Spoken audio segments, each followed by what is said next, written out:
If we want to use data for simulations or calculations, often the boundary conditions are the main source of error. For example, we often assume we know how heat spreads across the radiator, but do we actually know it?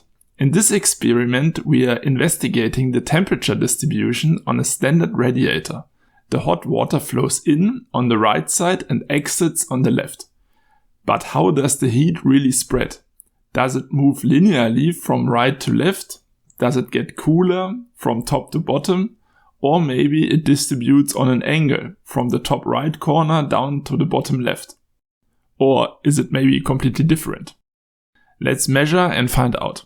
In this video, we will demonstrate how to create a distributed temperature measuring system using Node-RED and two Engineerdo wireless temperature sensors. These sensors transmit data over WebSocket, a modern and lightweight communication protocol. No cables are required, just your Wi-Fi connection.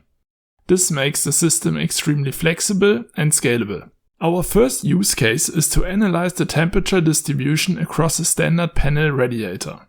I place 6 temperature sensors along different key points, from inlet to outlet. This lets us understand how the heat spreads and where efficiency losses may occur. This can be used, for example, for a CFD simulation boundary case. The sensors are powered by USB cable or any power bank with USB you want. They communicate wirelessly over Wi-Fi, so installation takes only a few minutes and is free of any cable wiring to the measuring computer. If I'd only use one sensor, I could directly measure on the sensor by using the local web page on the device. To connect multiple sensors, I simply connect them with my Wi-Fi. After this, I can access the local website from any browser from within the Wi-Fi to change the measuring frequency. Here I set it to 2 seconds. In Node-RED, each Engineerdo sensor connects via a unique WebSocket endpoint. The incoming JSON data contains timestamp temperature values, which are parsed and routed using simple flows. Node-RED acts as a central hub for data collection and control. You can store the data locally in a CSV file, send it to a database, or even forward it to cloud dashboards in real time. The data visualization dashboard you can see here runs locally on a Raspberry Pi. The CSV data file is stored on the computer that runs the Node-RED. I download it to my Windows computer using WinSCP.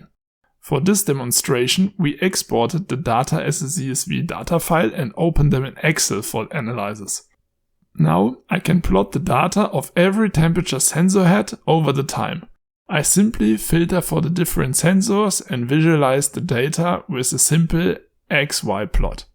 The timestamp coming from the measurement must be combined to visualize it. Here I also change the format to minutes to see the X scale in a resolution that is helpful to me.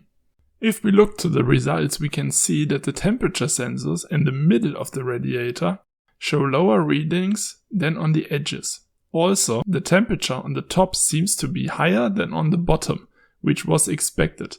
The distribution over the radiator is therefore not what we assumed in the beginning, but is visualized with this image.